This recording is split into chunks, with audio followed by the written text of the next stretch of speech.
Thanks so much for coming down today and teaching me a little tiny bit of Hung Gar Kung Fu. I think that was a lot of fun and super interesting. My pleasure. Thank you. How long have you been doing Kung Fu? About 30 years now. Okay, Yeah. that's a good investment. A little time. So you were you spent your youth in Hawaii until you were about 7. So, 7. Yeah. Okay, and then you came to California, yeah? Mm-hmm. Okay, and then from there you got interested in like anime and things like that, and that led you to art school, being a drawer. You're actually a comic book artist, Yeah. right? Comic book creator, and you actually went to art school. Yeah. Okay, and then you discovered Kung Fu, and that got derailed, or Yeah. what happened? Yeah. How'd that story go? So I had always been interested in martial arts and things like that, but Yeah. never took it up when I was a kid. I did like a year of, not even a year, a little bit of Tang Soo Do. Never really got too far into it, and got into doing art and things like that. But a lot of it was always just that. The thing I liked about comics, about anime, and all that was all the stuff that I love about martial arts. So I would draw it. I would kind of imagine those things. But when I went to college, I had already taken a little bit of martial arts. I knew I wanted to study Kung Fu specifically. And so I had found out I had gotten into watching like a lot of Hong Kong movies. And like that time it was like the 90s. So it was like Jet Li, and those things. And so I knew of Wong Fei Hung and from the Jet Li movies. And so specifically, I found out that Jet Li's, the character he portrayed, Wong Fei Hung, did Hung Ga. Yeah. But I had no idea what real Hung Ga looked like. I just knew it was what Wong Fei Hung did. Right. And I know I wanted to learn it, but this is pre-internet, so there's no way to look things up. So I was in college in San Francisco. I went to Chinatown looking to learn Kung Fu. And the oddest thing happened. I was walking down Grant Street, which is the main street. And just as I got to Sacramento, the cross street, the weirdest thing happened. Something in my gut told me, it said, you have to look left right now. So I was, okay, I looked left, and there was this little tiny sign that said Kung Fu School for this basement school. So I walked over there, I looked, and there was a little sign outside and it said, oh, Hung Gar Kung Fu. I said, well, this is it, Sifu was Y.C. Wong, who later on I would come to find out, is a very well-respected, well-known master in the Kung Fu community. But I had no idea who he was at that time. I just said, well, he's Chinese, it's in Chinatown, it's probably pretty good. Yeah. And his name is Master Wong. So I went back and I started taking lessons from him. So what was the first meeting with the master like? Sure. So initially, I just went into school. It's in a basement in Chinatown. Very rickety, kind of authentic-looking school. Yeah. We spoke really briefly. It was just, "Are you interested? This is how much. You can come back for class." So it wasn't really like the real meeting. The first real meeting was the first class. Okay. So when I got there, I think I was one of the only people there. And the first thing he asked me is, he says, I guess he could tell I had a chip on my shoulder. He says, "Do you know how to fight?" And as you know and I know, there's only one right answer, which is no. I didn't give that answer. I can kind of see where this is going, but go on. Yeah, so I had taken like a year of some martial arts, so I thought I was pretty hot stuff, like, wow, full 12 months. So I said, I know how to fight. He said, okay, fight me. I said, all right. So the only move I knew is we squared off, I threw a punch towards his stomach, and then as he looked down, I went to sucker punch him with the back fist. And the next thing I knew, my hands had wrapped around each other like this, and I punched myself in the nose. Oh my gosh. And later on, I realized, because he also does Tai Chi, he had basically absorbed my force and redirected my punch. And so all the impact that I had intended for me hit me square in the nose. And at his studio, even to this day, the chairs are like old movie theater chairs, the ones that fold. Okay. And so he just pushed me, and I slid a little bit and landed in that chair, and he walked away, he didn't say anything. And that was the first lesson. Don't mess with Sifu, and you don't know anything. That's very cool. Yeah. It's like something out of a movie. Oh yeah. Yeah, definitely. And by that time, did you know? Oh, this is the dude. This is it. Yeah, it's one of those things, right? I mean, people come to do martial arts for lots of reasons, and either they find what they thought they were looking for, but usually they find what they need. And I knew he was the real deal, but I didn't know how much. It was more of a unraveling things and understanding, as the relationship built over the decades. So, what do you think you needed? I would say, the stereotypical things be confidence, respect, all those things. But I would say the big thing is healing and understanding, most people, myself included, get into martial arts because of some type of trauma or dissatisfaction or something like that. And so they bring that in. Yeah. And either martial arts or martial arts school is the right place for them, or they find it somewhere else where they don't find it at all. And I think the key point is, and I think kind of we've discussed off cameras, it's really not the style. And it's really, for me at least, it's the teacher and the relationship. Do things connect? And I was very fortunate that everything came together in that regard. It's interesting when something is first an interest and then a like and then a love and then a passion and then it becomes your way of life. Yeah. That sounds like what happened with you. Oh, absolutely. I mean, I didn't realize that I had gotten the bug, but soon enough, I realized that I had 4 years in art college. My parents were paying for it. And maybe to their chagrin, I realized, I said, I have 4 years where I can learn traditional Chinese Kung Fu. And so my day job became my art school and my focus became Kung Fu. So really I got a strong education in Kung Fu and had the opportunity to get a really good education in art, and I did get, but my focus really ended up being Kung Fu.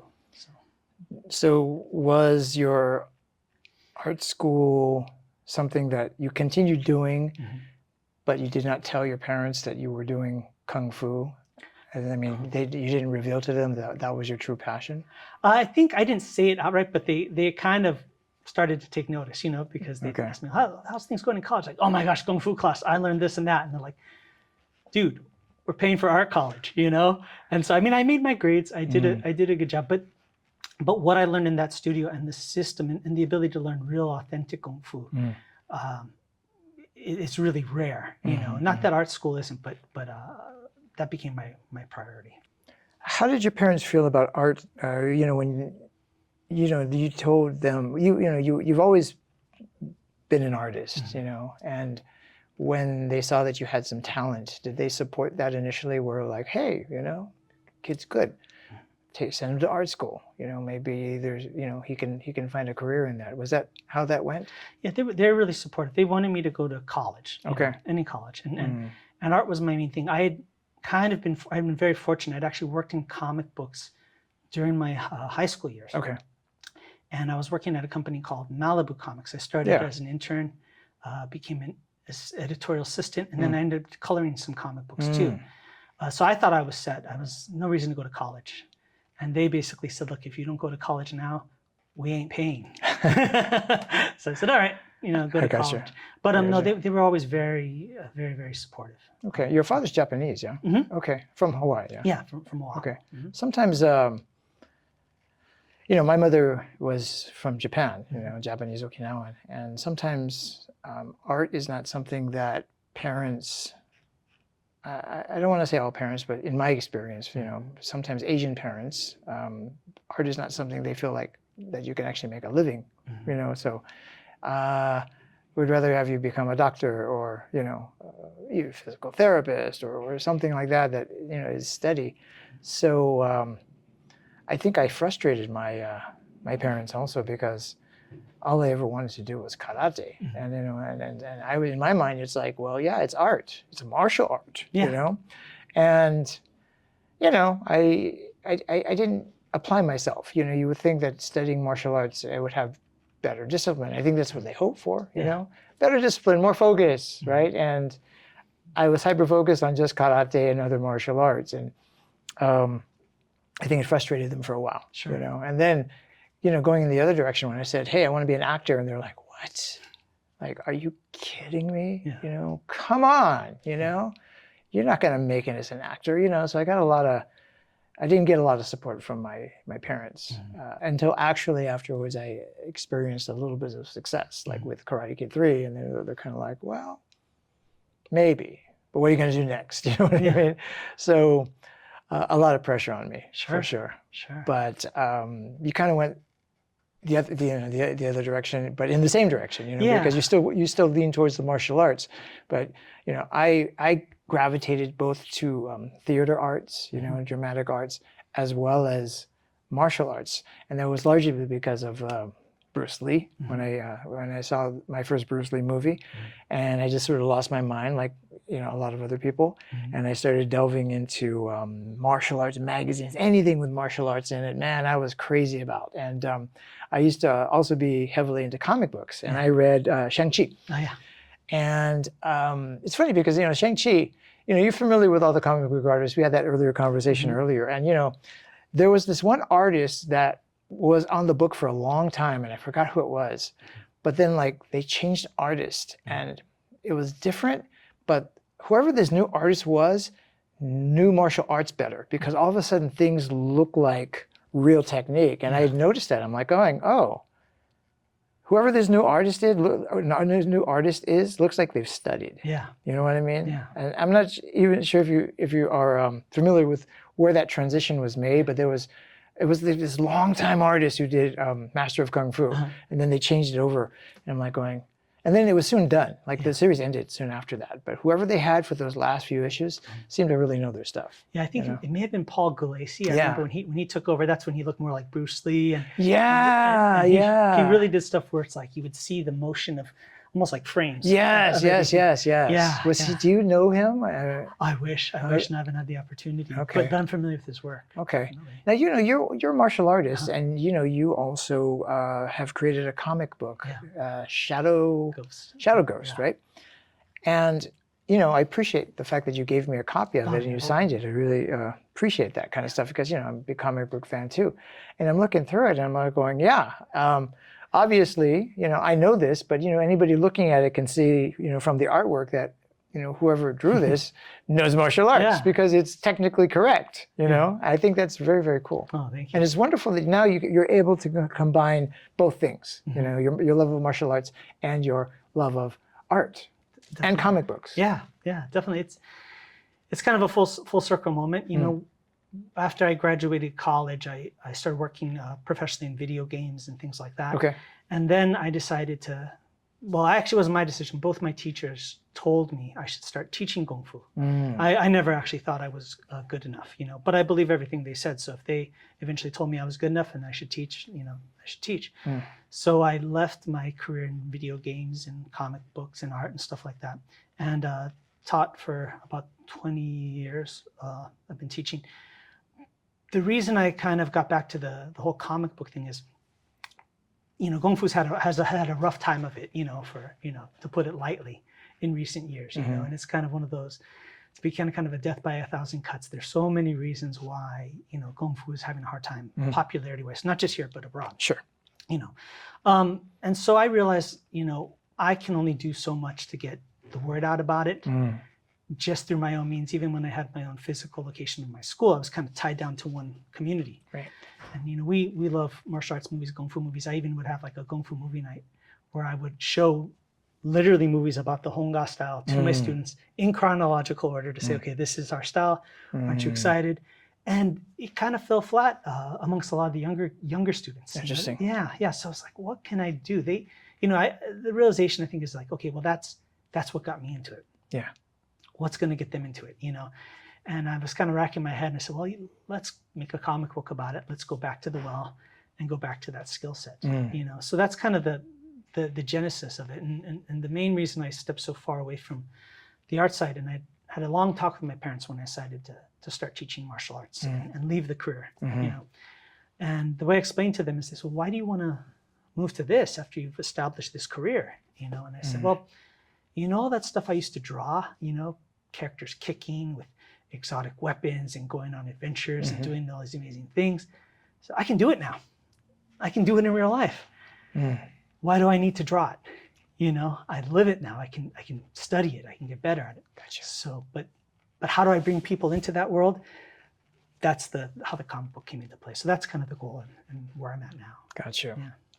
There's I know that you have the one issue, but I think you mentioned that you're going to be working on some more subsequent issues as well. Yeah.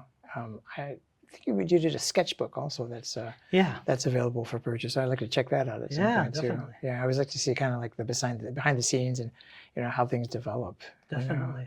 So I'm hoping that there's that the interest really picks up in your comic book, and maybe sometimes things get made into movies and things like that. So Yeah. that would be really, really exciting to see that, And, thank you. reading through it, I'm like, oh, this would probably be a really cool movie or something. Oh, thank know? you. And that's actually kind of an interesting point because after the first issue came out, I got reached out to by a film production company called HD Productions. Okay. So they're the ones that are responsible in taking the Meg shark movies, Oh, the start of his books. Oh, so they're okay, the ones okay. that kind of parlayed that into film. Gotcha. So they reached out to me after the first issue and were like, hey, are the film rights available? So we had a talk. We went over things. I was speaking to the exec there and signed with them for a shopping agreement. And for the viewers that don't know, that means that they're taking the idea around to different studios, pitching it to see if it would be made into a movie. So it's kind of in a development phase right now. Oh, that's very cool. Yeah. Okay. And so that's kind of why the second issue should be coming out very soon. But I kind of took it yet another detour, and they wanted to have a screenplay for it. And I said, okay, I'll write it. So I wrote the screenplay and we've been working on it for a little while now. So. Well, that's very cool. Yeah. So I'll stay tuned. Yeah, fingers crossed. Yeah, fingers yeah. crossed. You keep me posted regarding that.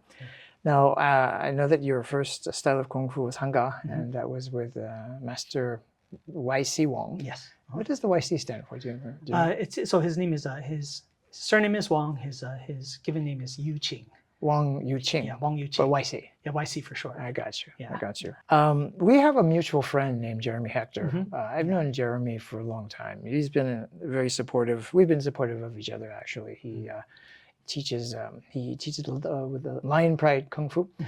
And years ago, he opened a school close to mine, and I went in and just introduced myself, and we became friends, and we've sort of supported each other's schools and talked about each other in positive ways, and that was really cool. And I found out that Jeremy's Sifu is Sifu Raymond Wong, and I got a chance to meet him recently at a banquet. Very nice man, very stoic. Yes. But it doesn't smile, and it seems like I don't know if he's mad or not, but I found out that he actually has a really good sense of humor. Oh, he does. And sometimes I think his humor comes out of making people squirm because he's so stoic, You just kind of get kind of nervous, And I did ask him to get a picture with him, and he agreed. And then I felt better after he said, oh, I want to get a picture on my camera too. So I was just like, oh, I'm glad that I didn't offend him. But you actually study with him now also. Yes. Okay. Yes. So did you have to ask permission with Yeah. your okay. So actually, it was interesting how that came about. So when I left San Francisco after college, and it's funny, you never know the trueness of something until things come to a head.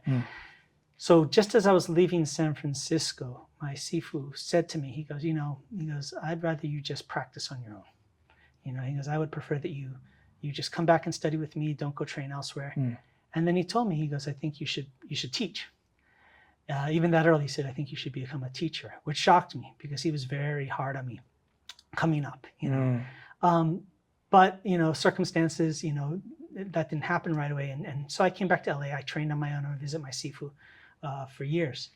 And at some point he told me, he says, yeah, my friend Raymond Wong, who lives in Los Angeles, who does a different system, he said, he came to visit. He goes, you should go visit him. Go talk to him. So he said, you should, you try and train with him.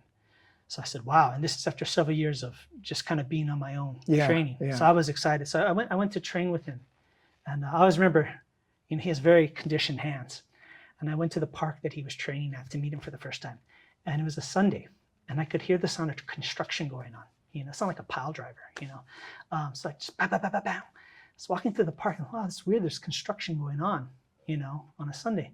And as I round the corner, I see him kneeling over the concrete ground, punching in rapid fire, his fist just straight into the concrete. And that was the jackhammer, I should say. Was the sound that I heard was his fist. Oh my gosh. That was my first introduction to him. And It's crazy. my other Sifu told me, he goes, kind of play coy. He goes, don't say you want to learn from him right away. Just say you want to visit and watch. And he looked up at me and he goes, you Curtis? I go, yeah. He goes, all right, go warm up. He knew why I was there. So it's actually because of my other Sifu that I trained with my other Sifu, and that's how it all kind of came together. What is the systems that he teaches? Sure. Raymond Wong. Yeah, so my Sifu Raymond Wong, he teaches several systems. The core systems he teaches Mantis, Tai Chi Praying Mantis. He teaches Maizhong Lohan, which is a northern Northern Kung Fu system, a lot of kicks, very athletic. Okay. And then he has a third system that's very rare called the Do-Ga system. So Do like karate, Do like Taoism, so the Taoist clan style. And that's the other style that he teaches. And of the three, I mean, I enjoy all of them, but the Do-Ga is very special because it's very pragmatic and also very rare. It's not many people know it at all. So it's a great system. Yeah. That's interesting. And so how long have you been studying with him?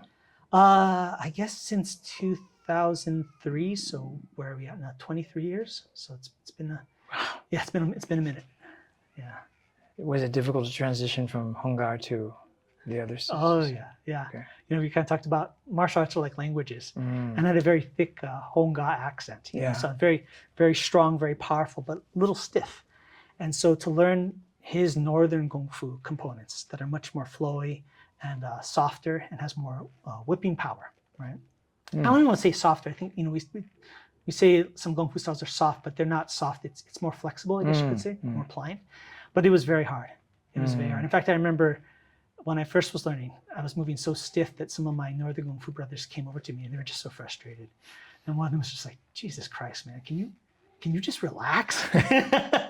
It was like, it bothered them. It was like a disgrace to their art that I was doing it. So it took a long time, you know. And the thing is, it's that balancing act, right? Once you learn this style, you can't change this style. You have to be able to switch on a dime. Yeah.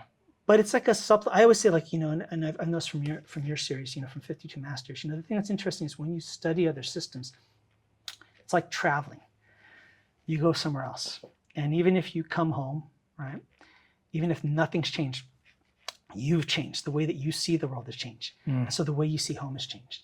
And that's kind of what happened with my Hong Ga. My Hong Ga is still the Hong Ga system, but it's different than it would have been had I not trained with my other Sifu. Gotcha. Yeah.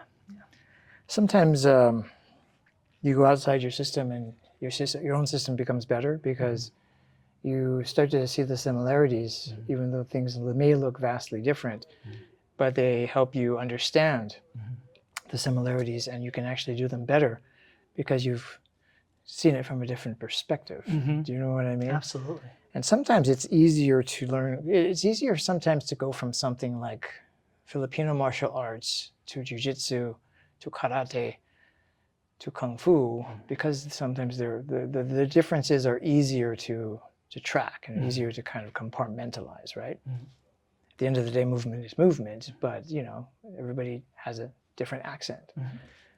It's difficult sometimes when you want to say, let's say I want to learn one style of karate and then I want to learn another style of karate, and it's just similar enough and just different enough to mess you up. You know? And it's like it's not different enough to be able to compartmentalize, you know. So do I chamber on my hip or do I chamber on my rib, you know? And so I get that, you know. Definitely. I mean, don't you feel? I mean, from my experience teaching, sometimes the beginner is way easier to teach than the person who's done another system because the beginner sees everything brand new and you just have to build them up. The student that has prior experience, they have to unlearn things or let go of things to get new information. And there's this constant feeling where as they're doing the motion, it's like their body wants to finish the sentence. It's like, oh, I know what this block is. It's this way or it's this way because of what they've done before. Sure. And so that's a challenge as a teacher, but that's also a challenge as a student. There's comfort in us knowing, right? We're comfortable, you know, well, I know it. So, but you know, once you put yourself in a position where you may look like you're not so sure and you're certainly not an expert, that's very vulnerable. Oh, yeah. And people will tend to gravitate towards the things they know because they don't want to look like they're new or they're incompetent, you know, but that's where I think the true learner, the true beginner, right? Is the true master is somebody who is willing to actually be a beginner every day, you know. Definitely. The beginner's mind journey. I know that it's easier sometimes to teach a beginner. I can teach somebody, right? But when you have that preconception, sometimes it's just very, very difficult to penetrate that, you know. And you know, you hear it. Well, in my old school, I did it this way, you know, or you know, well, I was taught this way, and it's like, yeah.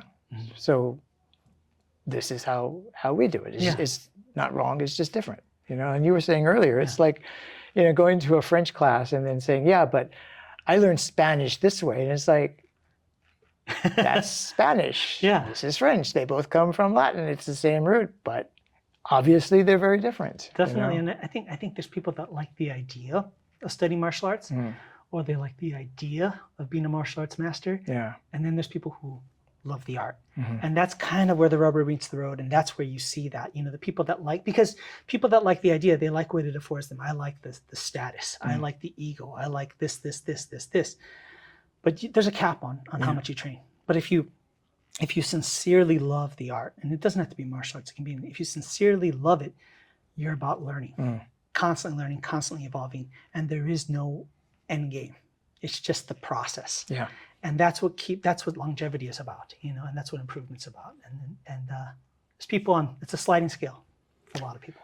There are people who chase rank, you know, Yeah. certificate collectors, you know, they want to be able to put on their resume, you know, Grandmaster of Karate, you know, Kung Fu, Filipino martial arts, Brazilian Jiu-Jitsu, Judo, you know, and everything. And it's just so that they have that on their resume. You know what I mean? And you know, at some point it's kind of like, does anybody care? You know? Yeah. I mean, it's like, I don't care. You know? Yeah, I want a certificate when this says I'm the intergalactic champion, you know, instead of worldwide. I mean, why not just go that much higher? So. Yeah, I mean, it's one of my points of contention. You know, this whole 10th degree, 11th degree, 12th degree, 20th degree. You know, and it's just like, look, just be humble. You know, be humble, be a good person. You know, so, you know, and my whole thing about martial arts for me is to be of service. You know, to be of service to those who need to learn to focus, need to learn to be strong, need to learn to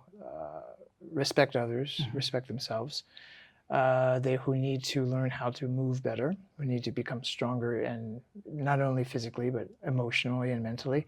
And that's how I serve. Yeah. You know, but I have to humble myself and also realize that, you know, my best teachers are my students. What can I learn from them? What am I learning from them today? And I'm learning something new every time they come in. And I like to joke that usually it's patience when I'm dealing with little kids, you know. Yeah. They remind me to be patient. But is it patience with them or patience with myself? Yeah. You know what I mean? So Oh, it's holding a mirror up to you. Absolutely. No, definitely. And you know, the thing is it doesn't, I always feel like the art doesn't belong to us, right? It's something that we inherited, and if we learned it the right way, it's something that we try and move forward, you know, but it's not us, you know, and that's the thing, you know, that's kind of like what I feel like if there's a goal of a teacher, you know, of course, to help people, you know, the challenge is being a teacher is I'm still a student. It's just like a family relationship, you know, I'm a son to my parents, and, you know, I'd be a, you know, parent to my kids or that kind of thing. And so I'm a student to my teacher, and I'm a teacher to my students. So how can I be in service of both of those, you know? And even more than that, how can I be in service to the system, to the art, you know? So if you can pass the system intact, or at least the idea of it forward, that's a huge accomplishment, especially as a traditional martial artist these days. That's the big challenge, I feel. I recently lost my mom. She died in October at 93 years old. You know, my mom is the one who got me into martial arts. You know, there was a kid at school who, his name was Joseph Hiraoka. I still remember him. He's actually a civil rights attorney in New York, from what I understand. I recently found him, and I said, "Hey, man, we gotta catch up." But he's the one who said, "Hey, you know, I just joined a karate dojo. You need to come and do it too, because you're getting kind of chubby, you know." And I'm like, well, "Okay, you know." And that's when I, you know, got introduced to the martial arts from a real, you know, instructor, right? And my mom, my father was skeptical because I was very clumsy and awkward, and, you know, but my mom, you know, she saw something in me, you know. She knew I wasn't going to be a musician. You know, I tried trumpet for 3 months, and that trumpet disappeared after 3 months, and nobody knew what happened to it. But I have my suspicions. You know, my mom recently died, right? So I'm just thinking, I wonder if the trumpet's somewhere in the house, you know, like I'll find it in the attic, you know. But she kept me going, and, you know, she was always like, don't give up, you know, at least get your black belt, and then you can quit. And by that time, I grew to love it. And, it, you know, it went from interest to like, to love, to passion, to a way of life, right? And so I credit my mom for, you know, basically keeping me on the right path, right? And my mom's last year of life, basically she had fallen and broken her hip, and, she had a hip replacement. And then while she was in the hospital, they did an x-ray on her lungs and they found something, so they're like, it's tough to even go in for a biopsy because of her age. And, so what do you guys want to do? And it's just like, we let it ride, we live life the best we can. So my mom came home, I moved in with her, was responsible for, taking care of her. I was basically her caregiver, still teaching, I still have my family that, so it was hard, but I had support, but a lot of it was on me. Physically it was tough. My mom was basically bedridden, so sometimes she wanted to go, use the urinal. So got to kind of get her up, and she's kind of dead weight, get her into the wheelchair. So, it was definitely starting to feel a strain on my back. And I was starting to feel emotionally, mentally, physically, it was very, very tough, But my martial arts is kind of what helped keep me going. So this thing that my mom did not let me quit at came full circle and allowed me to be strong enough to take care of her. That's great. That's great. And she is a typical Asian mom where you can do 9 things right, but if you do that 10th thing wrong, she's like, hey, why didn't you do that? And so we drove each other crazy. I'm telling you, man, we drove each other crazy. There were some fights. And I had to go over to the neighbors and just say, hey, I just wanted to let you know, my mom and I are having this argument, but I'm not like abusing her. And they're like, oh no, we know your mom. But it was good for us because we were able to spend that year really getting to know each other, really getting to, my mom came to really rely and trust in me. Mm-hmm. And I think she realized that her little boy was a man who was willing to go full in and take care of her, but I was strong enough to do it. Yeah. And I was strong enough to do it because of not only martial arts, but because of who my mom was, Absolutely. She was a strong person and she instilled that in me. And just as, in martial arts, right, the student becomes the master, but the master is still always going to be the student. There's always that full circle thing. So, with our parents, the parent becomes the child, and the child becomes the parent. And fortunately, I was able to do it responsibly and with no regrets. Absolutely, that's great. And I mean, the thing is especially martial arts, right, or just even in Western culture, or just culture in general, we think about the male role models. Mm-hmm. And we always say that's what makes you a man. You definitely need that masculine energy. Yeah, for sure. Just to survive, you know. But, my mom raised my sister and I for some time single, And it's interesting because I don't think I know I wouldn't be the person I am or have the values that I have as a man if I hadn't learned that from a woman, You still have to temper that with masculine relationships, but it's not one-dimensional, And I feel like the same with my wife. It's like, I think we as men, we learn a lot about the definition of masculinity by the women in our lives, whether it's siblings, whether it's parents or, spouses, Well, my mom is with my dad now. My dad died 20 years ago, and they fought a lot, I'm surprised they stayed together, but they were kind of old school, you know what I mean? And I'm the only child. So it's like, we need to stay together for this kid, right? Sure. So, what I learned from my dad was, he was very stoic, but he was a strong dude. And, he worked and he worked for his family, So he's like old school values, man, in that sense, And my dad was like, for better or worse, he said, man, don't let people see you cry. Just like, if you're going to cry, turn your back, but don't, And so I carry with me that stoicism. Yeah.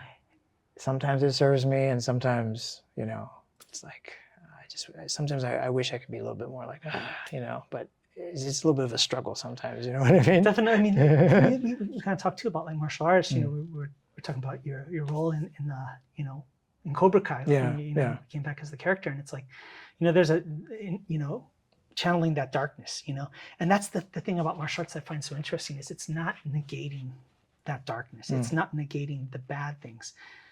It's accepting them and channeling them or releasing them at the appropriate time, and that's the challenge. I mean, the truth is we can't negate all those things, It's like, but do you have the control to leverage it in the right. I mean, I'd say that's one of the biggest things about martial arts, right? Is control, discipline, and so the first step is controlling somebody else, but really, it's you. Yeah, it's really about mastery over yourself Yeah. rather than mastery over others. You know, but you think about it, you know, in martial arts, right, we're learning to break bones, to gouge eyes, to break kneecaps, to hit somebody in the face, you know, all this stuff, right?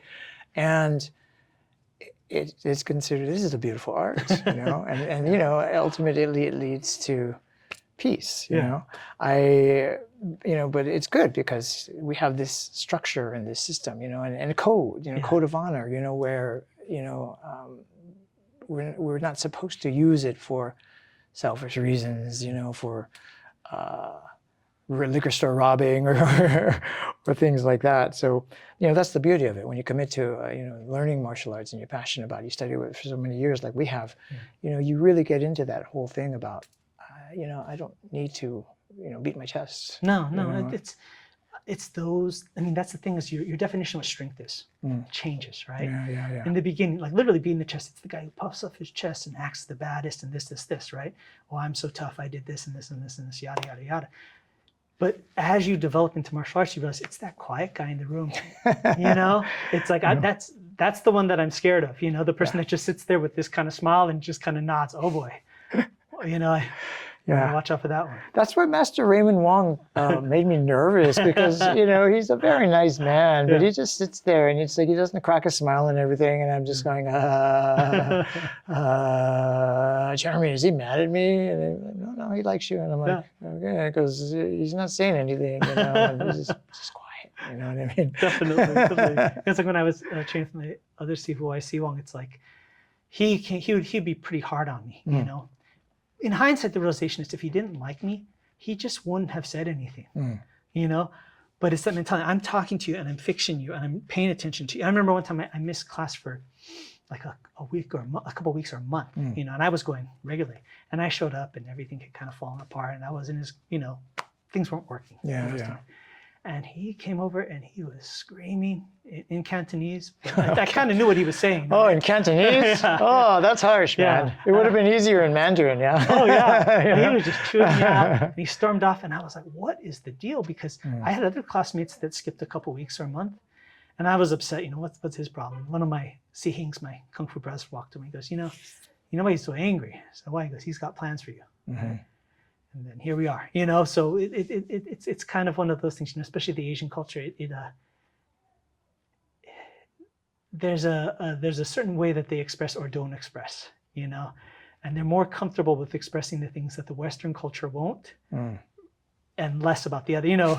I mean, it's That's your number one son, right?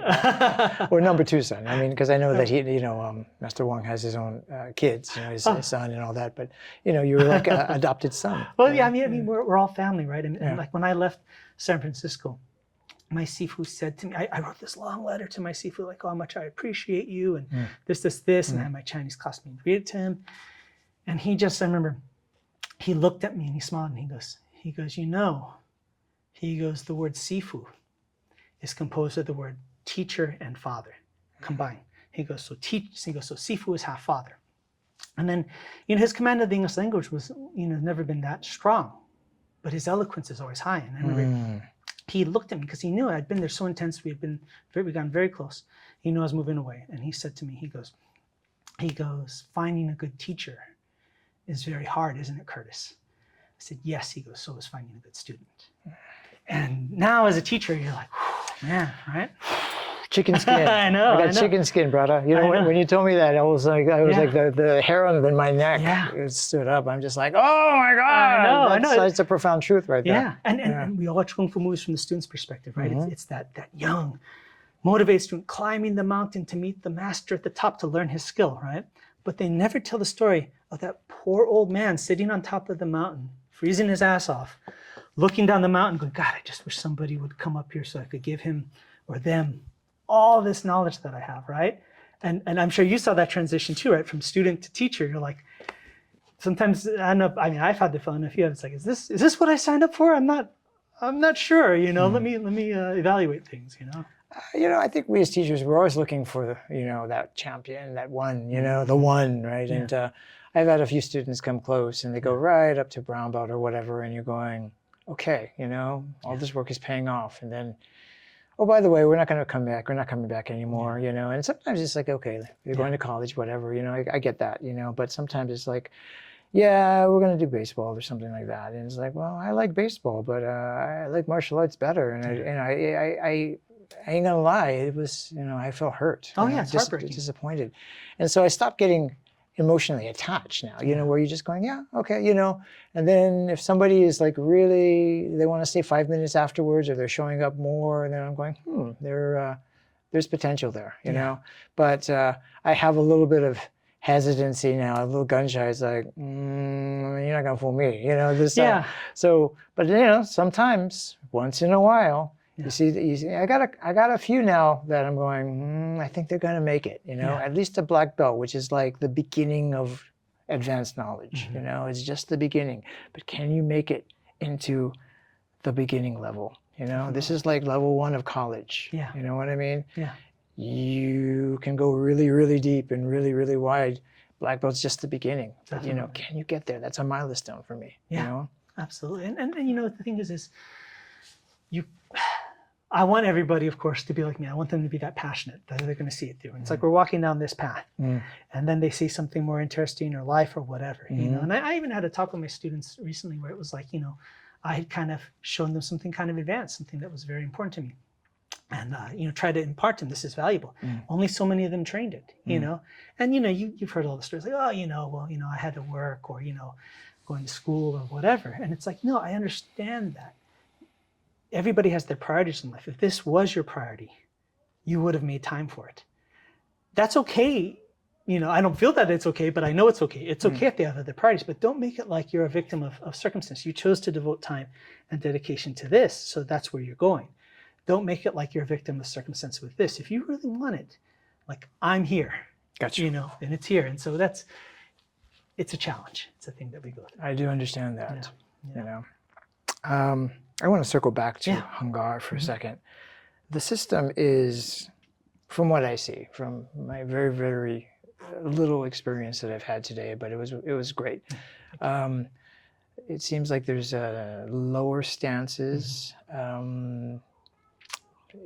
breathing, a lot of focused strength, not brute strength, but on that technique.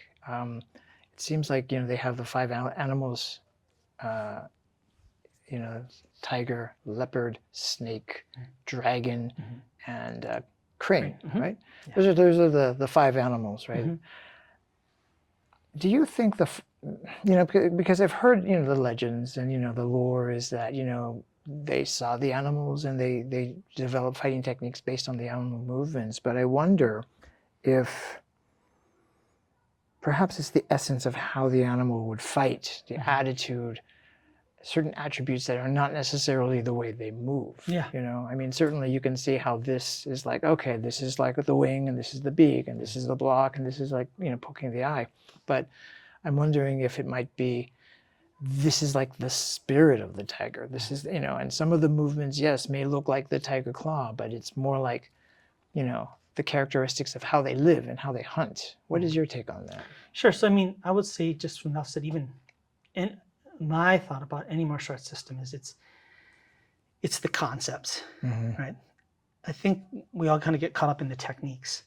The techniques are a vehicle to express and understand the concepts, but that the techniques aren't the core reason for the system. And I think that's one of the things where us as traditional martial artists, it's a balancing act, because we love the techniques, but it's really about the concepts, because techniques are finite, concepts are infinite, right? So it's like, you teach a kid, look both ways when you cross the street, so they look both ways when they cross the street.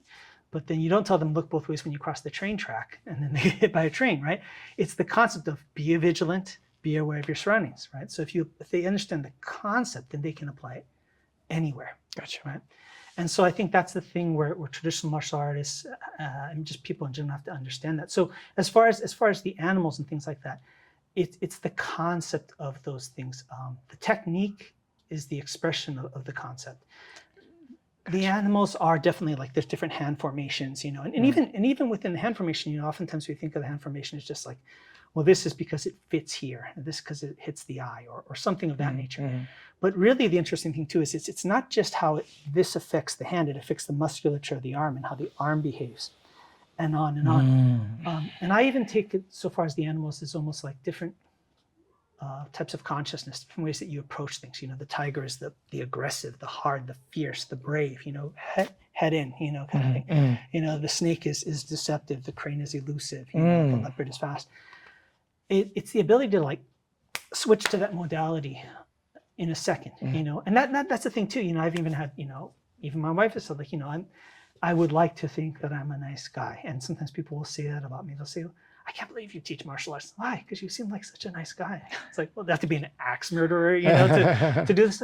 But then when I do a demonstration or something, like, you know, my expression will change, you know, and that's not me putting on an act. That's me accessing that darkness or that part of me, right? I don't negate it.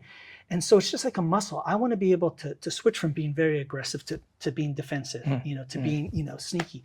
Yeah. And you have to train that. As much as you train a technique, you have to train your mindset to switch like that. You know, especially in fighting. You know, you have to adapt. Yeah. You know, so I think that's the way I think was. It's conceptual, but it's also there's a psychological component to it as well. Gotcha. Yeah. You know, we all know that we benefit, right, mentally, emotionally, physically, maybe some would say spiritually through martial arts training. How do you think that you've greatly benefited from your martial arts training? Yeah. What are some of the greatest benefits that you've had? Yeah, I mean, at this point in time, I can't even separate who I am and the art, you know, and it's not that I'm devout to the specific techniques, but it's what it's done to impact me as a person is drastically, it's just everything, you know. It's how I approach adversity. It's how I approach interacting with people. It's how I understand myself. It's how I understand my body, how I move, you know. So I can't separate the two, but it changed everything. I too was very clumsy, very awkward, you know. And so I tell my students, I said, you guys have every chance in the world to get good at this, because if you saw where I was when I started, I haven't met a student as clumsy as I was when I started. If I can do it, you can do it. Yeah, right. Yeah, oh, for sure. And you know, I had 2 left feet. Yeah. You know, and I'm left-handed naturally. You know, so you know, I understand. You know, being the persecuted left-handed world. You know. Yeah. But I became a right-hander after I broke my wrist, and it kind of changed over. Yeah. But yeah, I get that. Super clumsy, super awkward, and you know, martial arts, you know, helped me transform. But it wasn't overnight. You know, it took a lot of time, and I'm still terrible at other sports, but at least I move pretty well in them. You know what I mean? But I haven't trained in those, you know, specifically. But I certainly like my martial arts, and I like a lot of different martial arts, not just karate. And you know, I developed my foundation in karate, and then from there I was able to learn other things. Yeah. You know, but I had a firm foundation in one. Definitely. But I was also flexible enough to let go of it to where I could, you know, learn another way to move, or another way to think, or another way to fight. You know what I mean? So I think that's very important. Now, if you were able to go back in time, like let's say that we were able to jump in the DeLorean with Marty and Doc Brown and go back to a younger version of yourself, what would you tell the younger you? Oh my gosh. What kind of guidance would you give him? In terms of martial arts, or in terms of anything? Oh my gosh, how much time do you have?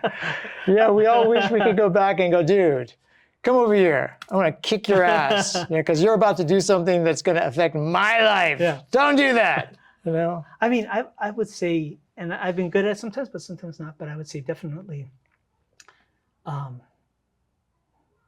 be aware of the signs and opportunities that are in front of you. And if you're going to say yes or no, lean towards yes. You know, I mean, some of my best moments in my life have come from that, but I know there's a lot of missed opportunities because I didn't adhere to that. You know, and so I think I'd say that's the biggest thing is you know, I think I've always, and I think a lot of people, they want a definitive yes or no answer. I mean, like, if life tells you, yes, you should go this direction, like, okay, well, I need another hint at it, or can I have that in writing, or whatever. It's like, you know, take the hint, you know, sometimes take the hint and go in that direction. The hint sometimes is the verification, is is the thing that should move you in that direction, you know, and trust yourself. You know, I would say those are probably the two main things, you know, more than anything. If you're looking for a sign, Yeah. and for you, Yeah. the sign was Hanga Kung Fu, Yeah. right? Yeah. And you know, you had the you trusted your intuition to look at the sign, Yeah. and then to go down to the basement, Yeah. and then you got beat up by the master, and you came back. Yeah. You got it. So you can go back to your younger self and say, you're gonna meet a man, all right? He's gonna beat you up, but don't give up. Keep going, right? Definitely. You know. Well, the final thing I wanted to ask you was, you know, you have students now, and you know, if you had to impart, you know, one thing, one lesson, you know, this is my standard 52 Masters question, but I wonder what it would be. What would your last lesson be? You know, what would be like? Hey, Sifu Curtis Fujita taught us this. Yeah. What would you want that to be? Sure. So I think a couple of things would be, one is in terms of just the broad view of what martial arts is. You know, it's, and I would say this not just to my students, anybody. You know, yes, you need to have a martial art that's effective, that you can use to defend yourself, that's practical. That's a must. You know, but, and I would say even more importantly, you need not just an art that helps you protect your life, but art that enhances your life, that makes your life better, that makes you a better person. So when the time comes that you have to defend it, you have something that's worth defending. You know, martial arts isn't something that you know, people ask me, have you used it? You know, have you ever used it? I use it every day in everything I do. If you can apply it to life, then it's a practical art and you're always using it. You know, we're grown-ups. If I'm getting in fights, there's something wrong with me as a grown adult doing that. So what do I do the rest of the time? So I would say in terms of martial arts, that would be the overview, you know, and as far as the only other important thing I would say is, you know, martial arts, and I've seen it happen many times when people learn it, they feel empowered, you know, they feel stronger. And if they've come from a place of being a victim or something hard before, they start to push that force outwards to other people. And they become the bully, essentially. And I would say the greatest thing about power is its restraint. Restraint is real power, right? A bully is what happens when a coward gets power. So you have to be the type of person that understands that restraint is the higher thing of it, that if you've experienced trauma or had any issues, you have to be the person that stops that cycle. You have to say, hey, I got treated this way, and now that I have this ability to do this to others, I'm going to choose not to move it forward. The buck stops with me. And that power is nothing that belongs to you. Just like the system doesn't belong to you, you're a conduit for it. Once you understand that, you can do some remarkable things. You know, any martial art technique, you're a conduit for gravity, physics, all these things. But it's never misunderstand that it's you. It's not you. You're a conduit for it at best. And so those would be like the main key points I would convey to them. Amazing. Oh, thank you. I've enjoyed this time with you very much. Thank you so much for coming down today. My pleasure. Jeremy Hector, I owe him a big, you know, debt for mentioning you and recommending you. You know, he says, "Oh, I think Curtis Fujita is would be a good match for you, and you know, I think you'd enjoy talking to him." So we owe him a debt of gratitude for bringing us together. Definitely. And I feel like I've known you. You know, I mean, people have told me I have this ability to kind of like, you know, connect right away and, you know, build rapport. And you know, it might be one of my superpowers, but, you know, sometimes I feel stronger connection quicker with people. And I certainly feel that with you. I feel like I've known you for longer than just, you know, a couple of hours. I'm glad. I You feel know. the same. But thoroughly enjoyable, much Thank you so much. respect. Appreciate it. I hope that we get a chance to do this again. Definitely. Hangar is something that is could be very complementary to my karate training and everything else that I'm interested in learning. So I'm definitely interested in taking a deeper dive. Oh, I'm you know. around. Thank you so again. much. Pleasure. All right. So we are brothers in martial arts. Absolutely. Definitely. Well, I appreciate you. Thank you. Thank you very much.